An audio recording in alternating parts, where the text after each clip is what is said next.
Proklamasi kami, bangsa Indonesia, dengan ini menyatakan kemerdekaan Indonesia.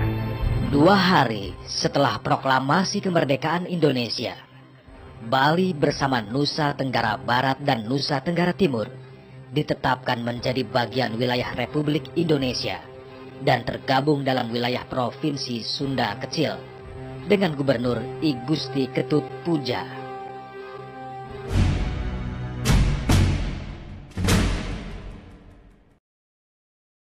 Di Pulau Bali, meski Jepang telah menyerah kepada sekutu, namun sikap mereka tak segera melunak pada pemerintahan Republik Indonesia. Bahkan untuk mencegah tersiarnya berita proklamasi kemerdekaan Indonesia, pasukan Jepang yang masih bersenjata lengkap menyegel pesawat-pesawat radio di Pulau Bali, sehingga berita proklamasi kemerdekaan Indonesia baru dapat diketahui warga Bali 6 hari kemudian, ketika I Gusti Ketut Puja tiba kembali di Bali pada tanggal 23 Agustus 1945. Rakyat Bali pun menyambut berita kemerdekaan ini dengan penuh sukacita. Di kota Singaraja dan Denpasar, para pemuda merespon dengan antusias.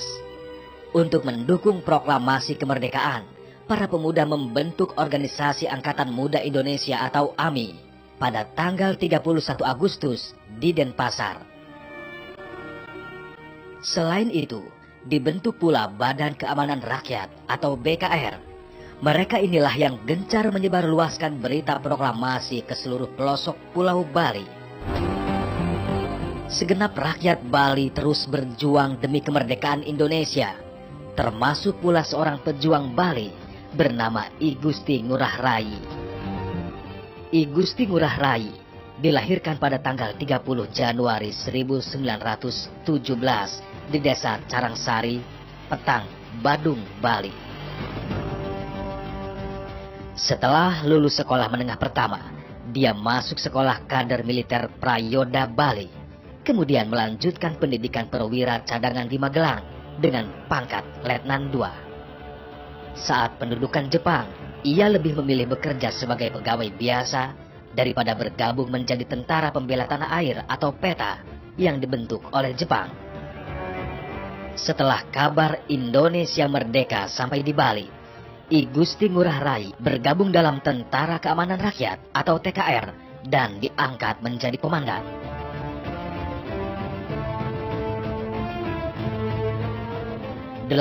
Februari 1946, kelompok sekutu yang tergabung dalam Allied Force Netherlands East Indie atau AFNE datang ke Pulau Bali. Mereka berdalih menjadi badan yang akan melucuti persenjataan tentara Jepang yang saat itu kalah dalam Perang Dunia Kedua. Tanpa pertempuran, tentara sekutu berhasil menduduki Bali. Jepang pun secara resmi menyerahkan kekuasaannya kepada Mayor Jenderal Mansor, Komandan AFNE wilayah Jawa Timur, Bali dan Lombok. Keadaan berubah pada 2 Maret 1946 ketika pemerintahan Hindia Belanda atau Netherlands Indies Civil Administratie atau NICA dan batalion awak kapal Gajah Merah yang dipimpin Letkol Infantri F.H. Termulen mendarat di Sanur. Tentara yang awalnya datang untuk menggantikan tentara Inggris ternyata dengan cepat menduduki kota-kota di Pulau Bali dan menangkap para pemuda pro kemerdekaan. Suasana Bali kembali tegang. Sejak kedatangan tentara Gajah Merah, perjuangan rakyat Bali mempertahankan kemerdekaan semakin berat. Apalagi para personel pemerintahan Hindia Belanda atau NICA berhasil mendekati sebagian raja-raja Bali untuk bekerja sama menentang kemerdekaan Republik Indonesia dengan mendirikan Laskar Anti Republika.